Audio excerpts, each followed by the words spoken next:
I'm Edward October, and this is A Nefarious Nightmare. This podcast contains foul language and discussions of violence. Additional trigger warnings will be posted as needed in the show notes. Listener discretion is advised. Hey everyone, Courtney here. This week, in lieu of our normal episode, we're going to do 2 feature drops of some fellow podcasters that we love from our network. For today's feature drop, we are introducing Dirty Money Moves, Women in White Collar Crime, because you can't leave all the scams and cons to men, right? Scams and cons are equal opportunity on all fronts. This podcast is a Cloud10 and Murderish collaboration produced by Sarna, founder of Cloud10, and Jami Rice of Murderish. This podcast discusses a big-time scammer in Season 1 by the name of Mary Carole McDonnell, but Jami also covers mini-series on other women in crime, such as Part 1 of today's episode, which, according to Jami, covers a well-known reality TV star whose lavish lifestyle is prominently featured on Bravo's hit TV series, The Real Housewives of Salt Lake City. If you're a reality TV fan, you guessed it. They're diving into Jen Shah, the self-described Queen Bee and MVP of the show, but as the world saw play out on Season 2 of The Real Housewives of Salt Lake City, no amount of fur coats and Gucci bags can keep even the Queen Bee safe from the feds. You can find and subscribe to Dirty Money Moves on Apple Podcasts, Spotify, or anywhere you get your podcasts. Thank you so much, Jami, for dropping your episode on our feed. And to everyone listening, please enjoy.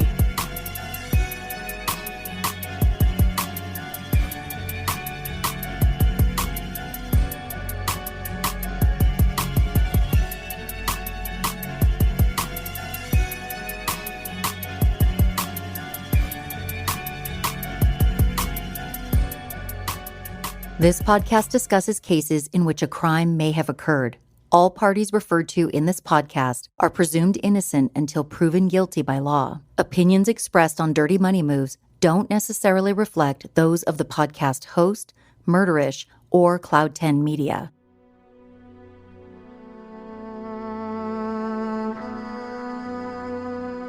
Hey everyone, it's Jami. Now that we've wrapped Season 1 of Dirty Money Moves, for now, we're currently working on Season 2. While you wait for Season 2 to drop, we don't want to leave you hanging. So, we're putting out a mini-series that also highlights female con artists and women who commit white-collar crimes.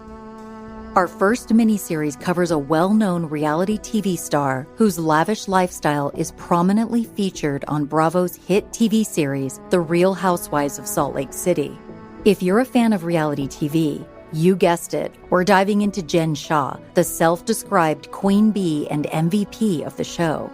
But as the world saw play out on Season 2 of The Real Housewives of Salt Lake City, no amount of fur coats and Gucci bags can keep even the Queen Bee safe from the feds.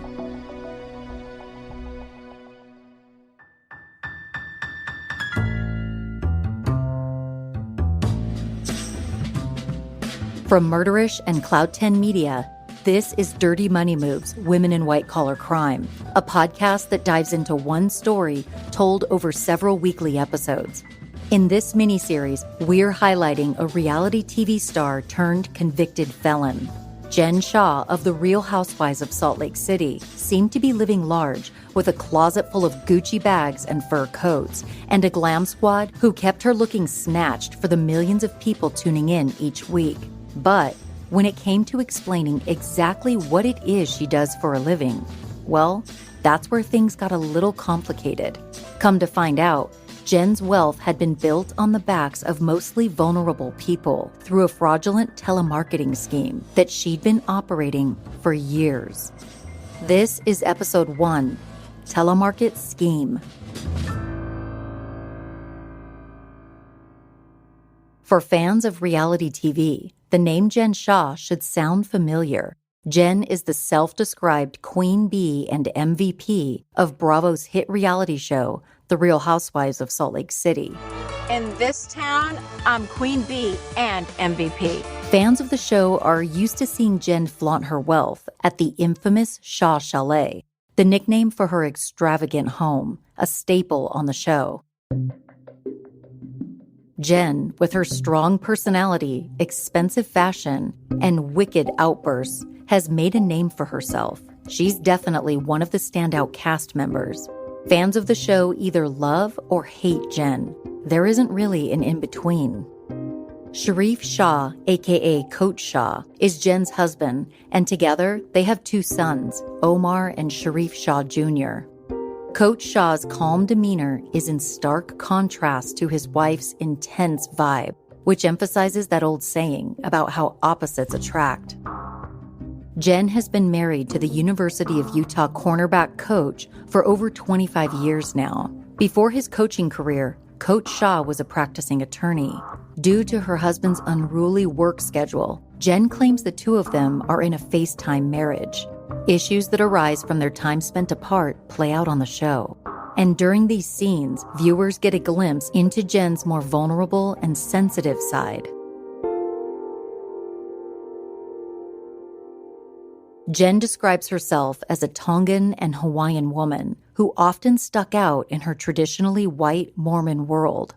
Although she was raised Mormon, after 5 years of marriage, Jen converted to Islam, becoming Muslim like her husband. Assalamu alaikum, bitches. On the show, Jen comes off as a well-to-do, super bougie businesswoman who often throws extravagant parties for any event, big or small. But watching the show doesn't really give you a clear picture of what Jen Shah does for a living, or exactly how she amassed so much wealth. I mean, Coach Shah probably does well, but I don't think a college coach makes enough coin to fill a huge closet with designer labels from top to bottom. Jen's wealth is sort of a lingering question in the back of viewers' minds, but it gets overshadowed by her fiery and sometimes entertaining behavior. The moment you begin to wonder exactly how Jen earns money, you're distracted by her berating another castmate or flashing an extravagant look, dressed in high-end designer clothes from head to toe. We're looking at you, Mary Cosby. Jen told Access Hollywood in November of 2020, "I own 3 different marketing companies, and we do lead generation, data monetization, and customer acquisition. The best way to describe it is, I'm the Wizard of Oz. I'm the one behind the curtain that no one knows exists, but I'm the one making everything happen." That statement certainly has not aged well, considering the serious criminal charges Jen faced.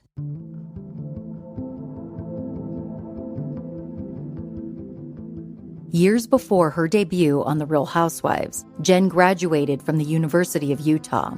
After college, she worked for Franklin Covey Company, a Utah-based leadership, coaching, and organization company from 1998 to 2005. After that, she moved on to Prosper, a coaching and education company where she was employed from 2005 to 2011. Her next employment stint may give insight into what Jen would later do to earn a living, a job that would eventually land her in hot water with the feds. Jen worked for Thrive, a telemarketing company, which was then sold to another company called Guidance, because the FTC deposed them in 2015. One could speculate that Jen may have picked up a few tricks of the trade during her time working for the telemarketing company.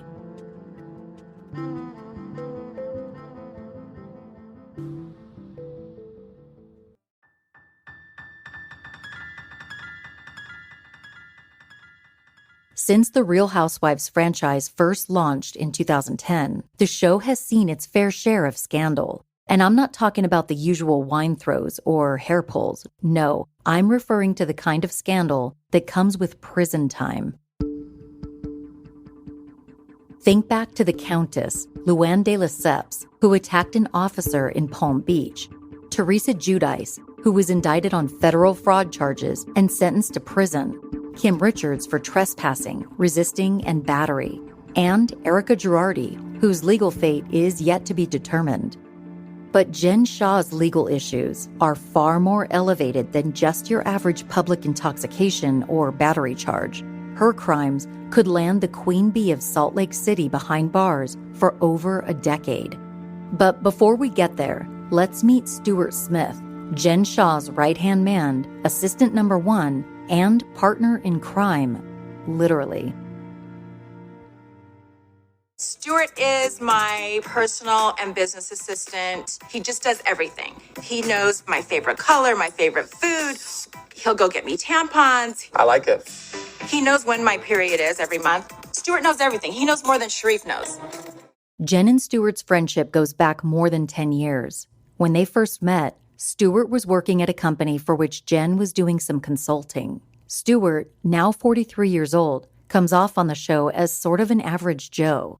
He's somewhat balding, a little sassy, constantly hungry, and always up for a good time. So Stuart has been somebody that I've known over the last 9-10 years. I met him when I was consulting for a company. Stuart was an employee there. He was kind of an underdog in his department, and I felt bad for him. When the company sold, they were going to get rid of him, and I was like, he just needs a chance. And so that's how our relationship started. Listen, I must have saved Stuart's job 5 or 6 times, okay, over the years. Every time Stuart would get into some trouble, I would always go be like, he means well. And so that's how we became really close.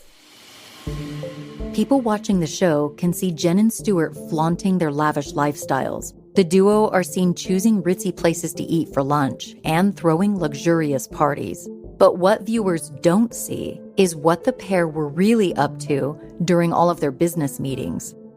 November 14th, 2021 will go down in reality TV history as the day viewers watched Jen Shah's shocking arrest. Jen's fellow housewives were left in awe after Homeland Security showed up in the parking lot of a beauty lab in Laser just as they were about to leave for a girls' trip. I've watched the footage numerous times, and the hair on my arms always stands up the moment when Jen Shah gets a phone call alerting her that the Shah Chalet has just been raided by the feds. TV cameras caught the entire dramatic moment, which trended on social media for months afterward. As the footage shows, Jen got into the luxury van seemingly excited about the girls' trip they were about to embark on. After the life-changing phone call, however, Jen quickly leaves, telling her castmates that her husband was experiencing a medical emergency. On the show, viewers can see honest reactions from Jen's castmates after hearing the news that their friend and castmate could be facing serious prison time for her crimes. The women were absolutely shocked. In one particular scene, castmate Whitney Rose reads a headline about Jen Shah. The headline read, "Real Housewives star charged in massive fraud money laundering scheme." After reading the article, Whitney says, her and Stu were charged for stealing people's money. Fraud. Then viewers see a clip of law enforcement with search warrants in hand and Jen getting into a car while reporters beg to interview and photograph her. In a heartbreaking scene, cameras catch footage of Jen's 2 sons as they're escorted out of the Shah Chalet, their home. As feds arrive with search warrants, both Jen and her right-hand man, Stuart, were arrested and charged with 1 count of conspiracy to commit wire fraud in connection with telemarketing and 1 count of conspiracy to commit money laundering, according to People magazine. The flashy pair were accused of running a nationwide telemarketing scheme for over 10 years, targeting at least 10 people over the age of 55, an age group considered to be more vulnerable. After their shocking arrests were publicized, social media exploded with claims that Jen and Stuart had built their opulent lifestyles at the expense of vulnerable, often elderly, working-class people. The news also seemed to answer the lingering question of how Jen Shah had become so wealthy. The jaw-dropping revelation came as a huge shock for Housewives fans around the world, who took to social media to express opinions ranging from support to extreme criticism. Teresa Giudice is an OG cast member of The Real Housewives of New Jersey. Her status in the franchise is legendary due to her hair-trigger temper and infamous table flip during a heated scene on the show. In October of 2014, Teresa, or Tree, was sentenced to 15 months in prison for fraud. Tree's conviction was huge news in the Bravo and reality TV universe, and it served as a catalyst into reality TV legendary status for the fiery Mama 4. Not to be outdone, Jen Shaw, the queen bee of Salt Lake City, proclaimed previously that Teresa walked so she could run.